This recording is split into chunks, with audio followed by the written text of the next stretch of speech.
हम अपने पंचभूतों को संतुलन में रखकर एक अच्छा और स्वस्थ जीवन लंबे समय तक जी सकते हैं। आइए हम जानते हैं कि यह पंचभूत क्या हैं और इसे कैसे संतुलन में रखा जा सकता है। इस सृष्टि की रचना बहुत ही रहस्यमयी है, पर इसके पीछे बहुत से मतभेद भी हैं। परंतु साक्षात रूप से सृष्टि की रचना में जिन तत्वों का प्रयोग हुआ है उन्हें हम पंच महाभूत कहते हैं या पंच तत्व कहते हैं। इसी पंच तत्व से पूरी सृष्टि बनी हुई है, अर्थात हम आप सभी जीव जंतु, पेड़ पौधे, वनस्पतियां इत्यादि। इन पांच तत्वों की अनुपस्थिति से या तो इनके असंतुलन से हमारे जीवन में भूचाल आ सकता है या यह सृष्टि बिल्कुल असंतुलित हो जाएगी।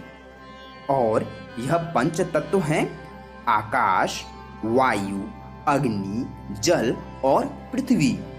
यह पांचों तत्व हमें प्रत्यक्ष रूप से जीने में सहायता करती हैं।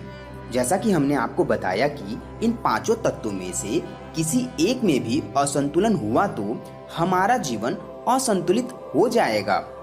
जैसा कि जल स्तर अचानक से पृथ्वी पर बढ़ जाए तो क्या होगा, इसे बताने की जरूरत नहीं है।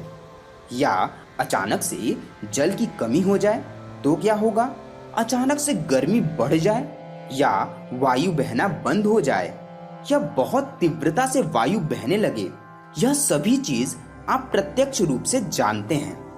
हमारा शरीर भी इन्हीं पंच महाभूतों से मिलकर बना हुआ है और इन्हीं पांच तत्वों से हमारे पांच ज्ञानेंद्रियों का निर्माण हुआ है।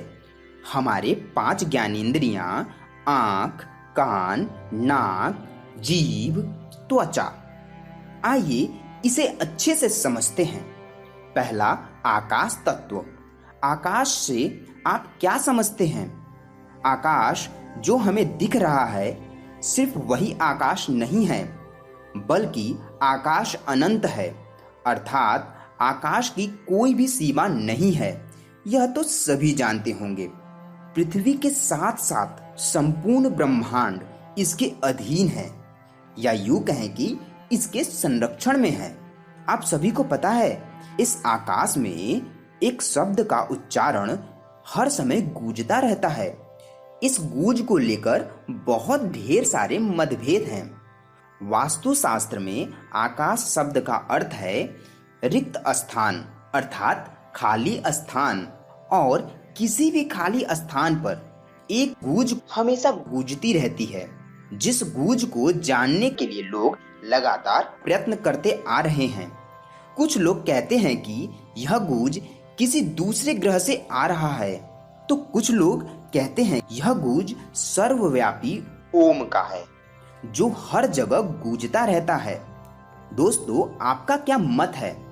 किसी भी खाली स्थान पर ध्यान से सुनने पर किस चीज का गूंज होता है? आप हमें कमेंट बॉक्स में अवश्य बताएं। और यह गूंज हमारे कानों तक पहुंचता है, तभी हम इसे महसूस कर पाते हैं, या इस गूंज में कौन सा शब्द है उसे सुन पाते हैं। तो आकाश तत्व हमारे पांचों इंद्रियों में से श्रवण शक्ति अर्थात सुनने की शक्ति का स्वामी है। अर्थात आकाश तत्व हमारी ज्ञानेंद्रिय कान पर नियंत्रण रखता है। दूसरा, वायु तत्व। वायु तत्व हमारे जीवन के लिए बहुत ही महत्वपूर्ण है। वायु में ही हमें जीवित रखने वाला ऑक्सीजन मौजूद रहता है, और ऑक्सीजन जीवन और अग्नि दोनों के लिए बहुत ही जरूरी है। वायु के बिना हम जीवन की कल्पना भी नहीं कर सकते हैं। अगर हमारे मस्तिष्क में ऑक्सीजन देर से पहुंचे तो हमारे मस्तिष्क की कोशिकाएं मरने लगती हैं, जो कि हमें मृत्यु भी प्रदान कर सकती है। वायु के अधिकार में हमारी श्वास की क्रिया आती है। वायु स्पर्श को नियंत्रण करता है और स्पर्श का सीधा संबंध हमारे त्वचा से है। इसलिए पंचमहाभूतों में वायु हमारे त्वचा पर नियंत्रण रखता है। वायु आकाश के अधीन है, अर्थात अगर आकाश न हो तो वायु